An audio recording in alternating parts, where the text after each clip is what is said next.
So, here we are after a pretty hefty break from my thoughts on. It got held back a bit due to my computer deciding to crash, leaving me having to get it fixed.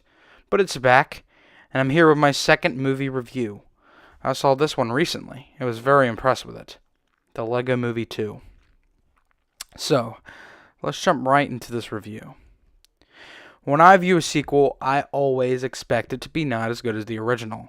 There's only a few cases where the sequel holds a candle to the original, and I consider this to be one of them.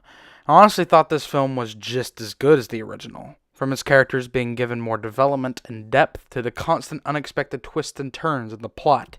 This movie was just a fun ride. I loved seeing the town devolve to apocalypse due to the Duplo invaders, and I thought it had a creative reason. The movie transitioned to its enemies fairly well and introduced a lot of new characters to give this movie its own ground. The movie makes you think one thing is one thing and another thing is another thing, and it just turns on you. It makes the movie a lot more interesting and unpredictable. Emmett and Wildstar were given more in their character that gave them more depth. Emmett was given the unrealistic expectation to live up to someone he isn't, and Wildstar had to learn that you shouldn't change people to fit your own standards. Most of the film focused on these two characters, and I wish it would have gone and touched upon the others as well. My favorite character in the movie is Unikitty barely got any screen time. Well, she did get this dope new armor, but that's besides the point. She got her own TV show. You would think they would have done more than just show a clip to reference her within the show. The songs in the film were also not so great. The musical numbers were very cheesy, but I knew that's what they were going for. It just felt a tad overdone. It worked in most places, like the song, "This Song Is Gonna Get Stuck Inside Your Head," as it was integrated into the plot. But the other Cheese Factor songs felt, well, cheesy.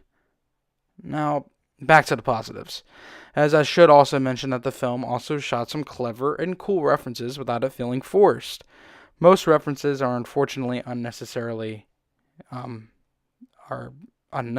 forced. But the references here were subtle and funny. But can we also just take a moment to appreciate how freaking amazing the animation is here? Like, seriously, the animation in the first movie largely impressed me, and it largely impressed me here as well. Huge props to the animators that poured their talent into this film.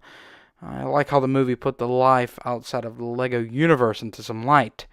The first film didn't show much of the outside world, albeit it didn't have to. But for this film, it was vital to the plot. The message the film showcased could have easily been cheesy, but they managed to make it feel meaningful. It was actually quite touching. So, there you have it. My review of the new Lego Movie. As you could probably tell from my review, I really liked it. Overall, I'd probably give it a 9 out of 10. I really enjoyed this film. Well, that about wraps it up for this video. I hope you enjoyed the video, and if you did, please leave a like.